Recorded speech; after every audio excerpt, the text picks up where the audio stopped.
For decades, Puerto Rico's political status has been a much debated issue. As a U.S. protectorate colony since 1898, the island's residents are U.S. citizens but lack voting representation in Congress, can't vote in presidential elections, and at the same time have limited self governance. This unique position has left many Puerto Ricans divided over their future. The question remains, should they pursue statehood, independence, or continue as a territory? In recent years, statehood has gained significant traction. Supporters argue that statehood would resolve Puerto Rico's ambiguous status, granting full representation in Congress and equal treatment under federal programs. Proponents also highlight that statehood could address economic challenges such as access to greater federal funding and programs to combat poverty. Supporters of statehood point to referendums as evidence of growing support. In the 2020 non binding referendum, 52.5% of voters favored statehood.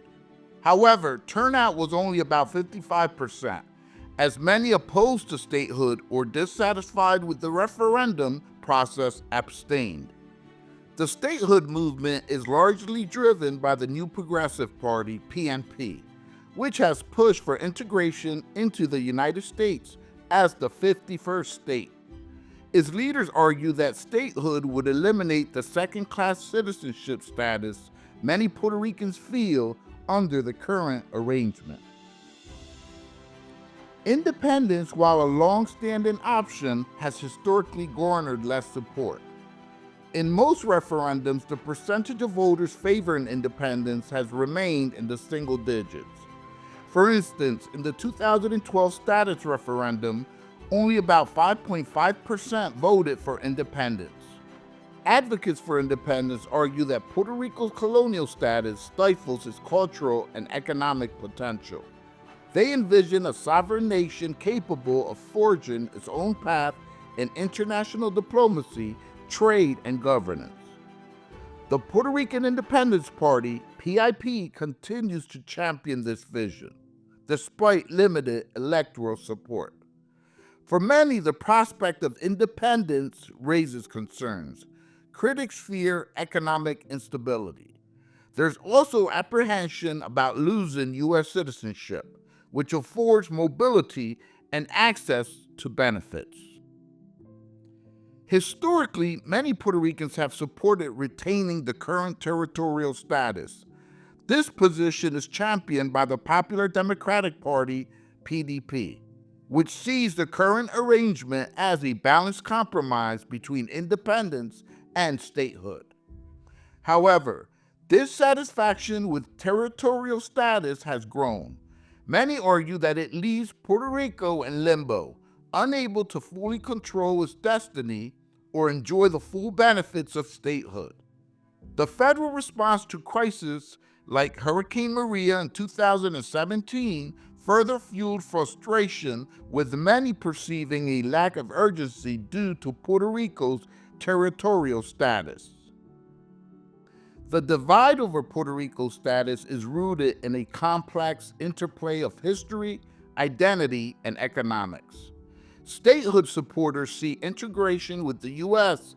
as a path to equality and stability, while independence advocates view sovereignty as the ultimate expression of self-determination.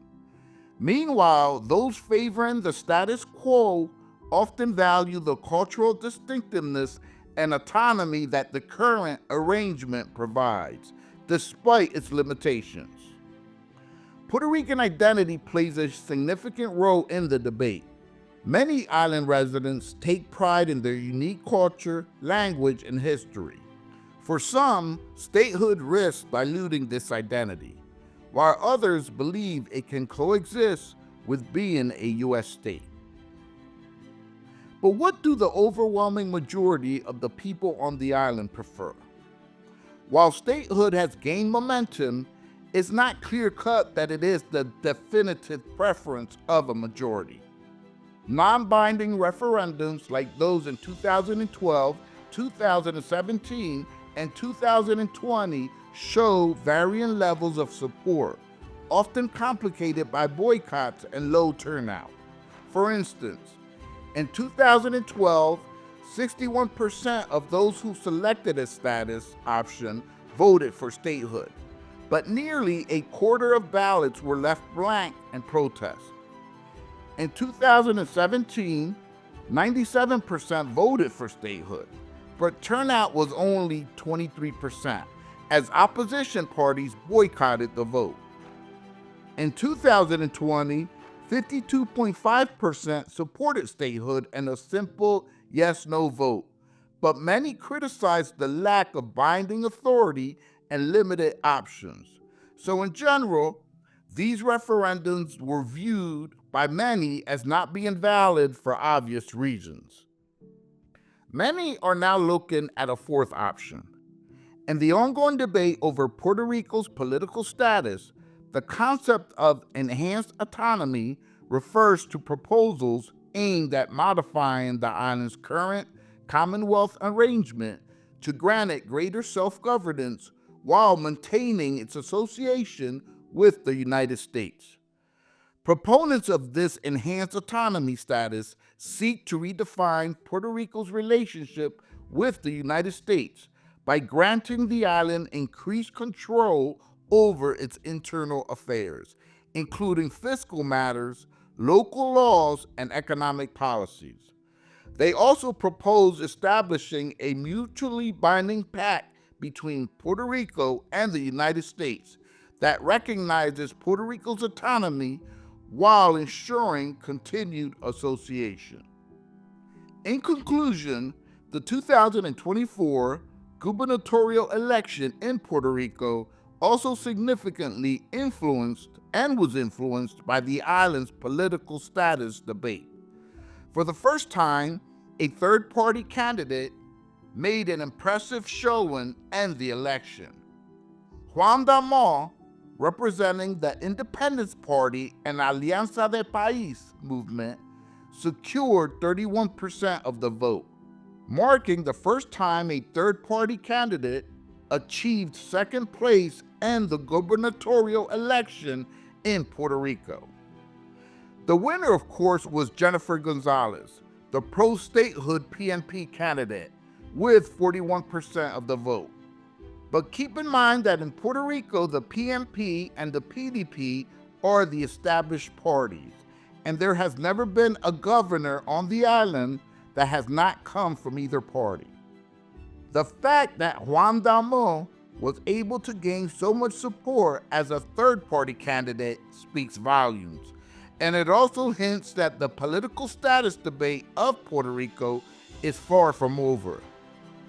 Let us know what you think in the comment section below. Help us to spread this video by sharing. Don't forget to subscribe and turn on the notification bell for more videos.